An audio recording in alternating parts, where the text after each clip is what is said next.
Welcome back, Nate Hampton, Jesse Krieger, Andy Reid. Right now we're going to talk about the little-known player, Tim Tebow. We're going to just discuss what makes him who he is and what the read option offense is all about. We're going to discuss that right now. So what do you have to say about what Tim Tebow did last week? Most important thing for a quarterback, in my opinion, is to not turn the ball over. 0 turnovers against the Raiders. That really showed me something. Their defense is very undisciplined and they get a lot of penalties, but they have a lot of talent as well, and they're also very opportunistic. I was very impressed with the 0 turnovers. Well, yeah, the only game where he really had turnovers this year was against Detroit. And that was just a One was a sack fumble, one was a bad throw to Chris Houston. That was the 100-yard pick six. Well, the running game really helped out Tim Tebow. If you can run the ball that well consistently, that'll really help him out. Yeah, Willis McGahee deserves a lot of credit, playing with a broken hand, carrying the ball in that hand as well. And the glove he had on did not look like it protected the hand at all. Somebody asked him, does it hurt? He was like, yeah, but so what? I mean, the man is a warrior. I didn't think he had this much left in the tank when he came to Denver. Golf clap for Mr. D. Yeah, I thought he was just going to be the goal line back. Yeah. I figured Moreno would remove his head from his nether regions, but he didn't. So no.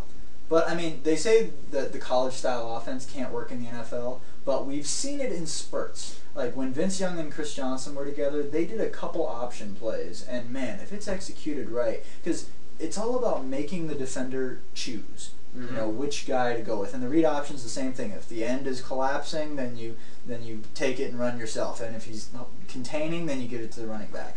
I mean, the speed of NFL defenses is such that misdirection is all the more important because you get them moving in one direction and they're that much further in the wrong direction if you make the right choice and go the other way.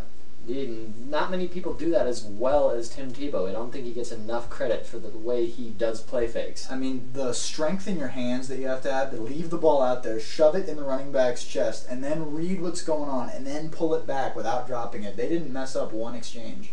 Well, that's what Tim Tebow has done and is continuing to do. Yeah, and he's good at it. He's very good at it.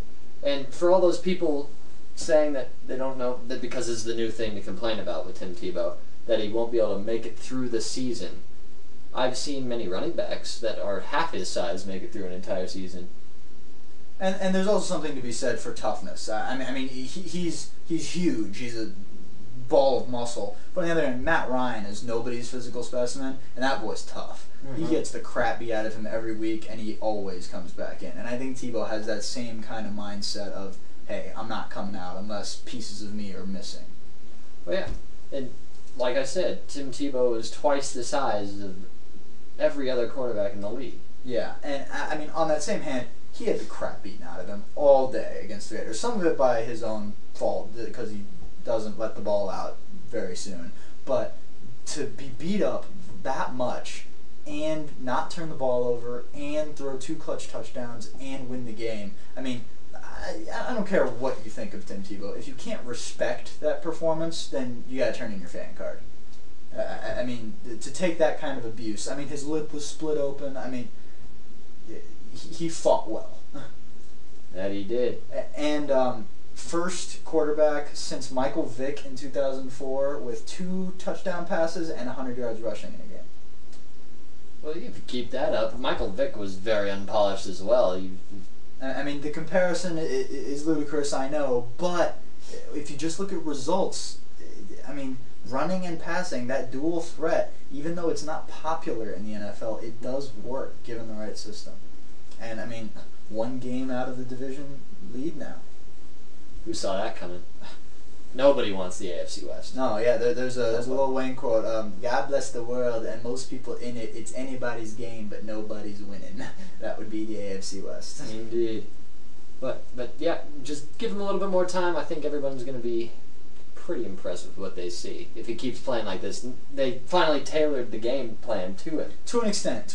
I mean, most of his good throws were on broken plays, but at the same time, I mean, he's great at extending the play and, you know, keeping his eyes downfield. And with every game, he's improving a little bit. Yeah, not by leaps and more bounds, but a comfortable. little bit. Getting those feet underneath. And I think he trusts his defense. And what I mean by that is, sometimes Orton would try and make a play, try and fit the ball in there to keep the offense on the field because you don't want to put the defense in a bad spot. But Tebow has started throwing the ball away, either taking the sack, doing whatever it takes to make sure they punt and not turn it over, with a pick or a fumble. Yeah, he definitely does take care of that ball. All right, but that's all we have right on Tebow right now. We're gonna have some more for you next week. We like Tebow around these parts. Say bye, Andy.